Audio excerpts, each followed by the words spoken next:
A new generation of surveillance drones could soon be watching us all from overhead. The Federal Aviation Administration is expected to announce plans to expand the use of domestic drones in American airspace. Eyes in the sky, similar to the unmanned aircraft that the United States has been using to target terrorists abroad. Here at home, the surveillance systems can be used to track terrorists or drug dealers, or to find missing children, or locate wandering Alzheimer's patients. Lots of different good uses, but the critics warn the use of drones presents a major threat to all of our personal privacy. Meantime, a newly discovered Air Force intelligence document leaked and posted online states, if drones capture surveillance footage of Americans incidentally, the data can be stored and analyzed by the Pentagon for up to 90 days. And that's not all.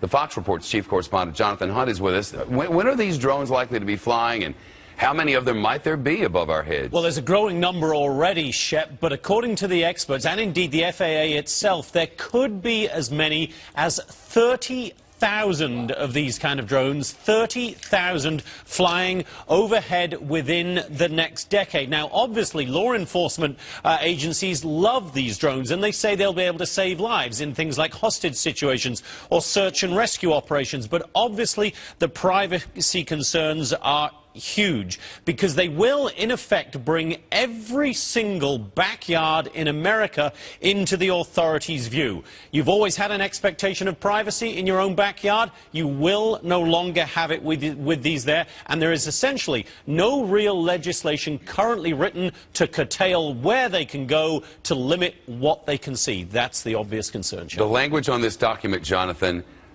incidentally getting video of Americans doing something. What does this mean? Well, for instance, one of these drones is up, say, heading down to the US-Mexico border to check out the situation there. Or it's up looking over a traffic incident in downtown Chicago.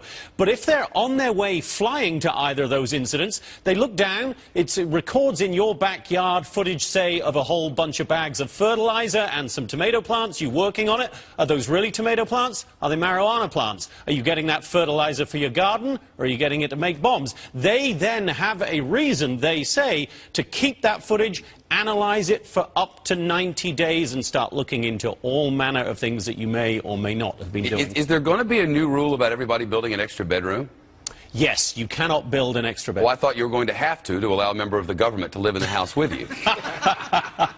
No? That may be where we're headed. The judge probably knows better than me on that. It would probably better than I. It would probably be good for housing. Housing starts. Be good for construction workers. And Jerry Willis can address that one as well. We have everybody at the table here to sort out the entire situation. A member of government for everyone and a bedroom for all. Wow, wow. It's good and great now, John. Welcome to Monday. Drones for all. Thanks. Well. Fox News senior judicial analyst Judge Andrew Napolitano is with. They can't require us to build an extra bedroom, but I guess they can spy on us from ahead. Well, they can't spy on us from ahead. They really can't, can they? No, they can't. But they will. Did you see any legislation enacted by the Congress or signed by the President or any amendment to the Constitution? No. Answer, no. These are regulations in which bureaucrats gave themselves the authority to capture images of us in the privacy of our backyards, and depending upon how low the drones fly, Jonathan can back me up, inside the home, if the drone is able to see inside the home, and to retain and analyze and distribute amongst members of the government what they find. This is not permitted by the Constitution. It's not permitted by federal law. The Congress didn't vote on it. The President's been silent about it.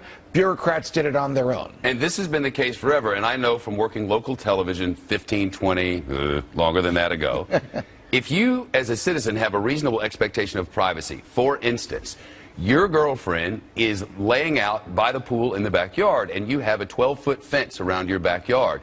If my television camera shoots over that 12-foot fence at that woman who's naked in the backyard, I've committed a crime because she has a reasonable expectation of privacy. The drone shouldn't be allowed to do that either for the exact same reason. I would make the same argument as your hypothetical neighbor who wants to see what your girlfriend looks like. The government would commit the crime.